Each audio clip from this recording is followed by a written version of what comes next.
In this video I'm gonna show you the CSS overflow. So take a p tag first and Lorem's 100 word. Now I'm gonna style it.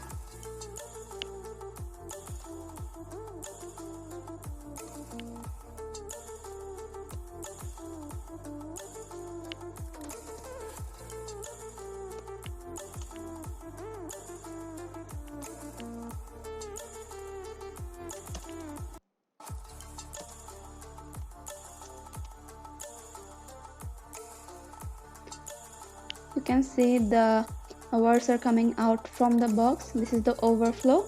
You can hide it. This is the trick of overflow, hidden.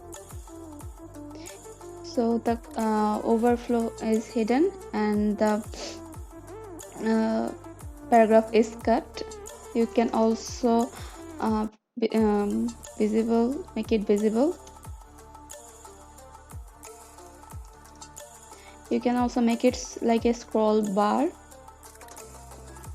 so you can read the full para like a scroll bar. You can also use auto, overflow auto. There is no big difference between scroll and auto. You can use both. So this was the overflow attribute. Thank you.